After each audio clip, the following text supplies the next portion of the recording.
হে সিরাজগঞ্জের মুসলমানেরা শুনে নাও, ঈমানওয়ালা হুজুর আপনি ফিলিস্তিনের বয়ান করেছেন, সাহাবায়ে কেরাম যে কি পরিমাণ ঈমানওয়ালা ছিল, আপনি কি ওই বয়ানটা করতে পারলেন না? সাহাবায়ে কেরামের ঈমান আমাদের ঈমানের সাথে তুলনা করলে হবে না। বর্তমানে আমাদের ঈমানটা টাকার কাছে বিক্রি হয়ে যায়, আমাদের দুনিয়াদারির কাছে বিক্রি হয়ে যায়। আপনাদের বাজারে দেখবেন কি সুন্দর করে আরামে মার্কেটিং এর মধ্যে বসে থাকে, মার্কেট করার জন্যে বাজারের মধ্যে যায়, ক্রেতা বিক্রেতারা আরামে আরামে মার্কেট করার জন্য পাগল পাড়া হয়ে যায়। জোহরের আজান হয়ে গেল, আসরের আজান হয়ে গেল, মাগরিবের আজান হয়ে গেল, এশার আজান হয়ে গেল, এত বেলা নামাজও বান্দাটার ছুটে গেল।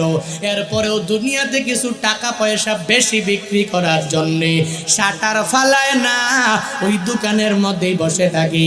আমগো এমন দোকানদার আছে না? না, আমার এলাকার মধ্যে এক দোকানদার বাবা বারবার বলে, হ্যাঁ দোকানদার তুমি কেন নামাজে যাও না, কেন নামাজে মসজিদে যাও না? সে বলে আমি নামাজের মধ্যে গেলে অন্যেরা অনেক বিক্রি করে ফেলবি, আমি কম বিক্রি করতে। বারবার তাকে বলার পরেও একটা বারের জন্য সে নামাজের মধ্যে যায় না। মাঝে মাঝে দোকানের মধ্যে পড়লে পড়ে না, পড়লে নাই। আবার শুধু তাই না, জুমার মধ্যে মাঝে মাঝে 2 রাকাত ফরজ নামাজ পড়ার জন্য যায়, ওটা পরে পরে আবার সে দোকানে সে ভুলে ফেলে।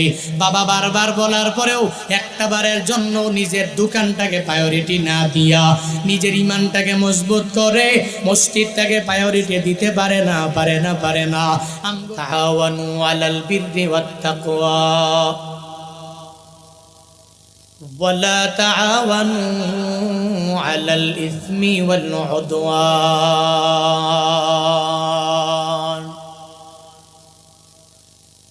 আল্লাহ পাক বলেন তাআওয়ানু আলাল বিররি ওয়াত তাকওয়া, ভালো কাজে, নেকের কাজে, তাকওয়ার কাজে তাআওয়ানু, একে অপরকে সাহায্য করো, সহযোগিতা করো।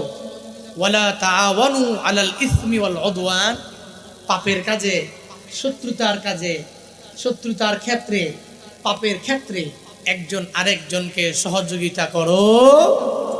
এই নিষেধ কি আমি করেছি না আল্লাহ করেছেন? সবাই বলেন।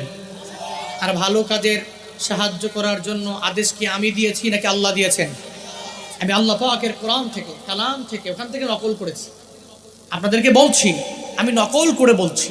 আল্লাহ বলেছেন তুমি ভালো কাজে সাহায্য করো, খারাপ কাজে সাহায্য করো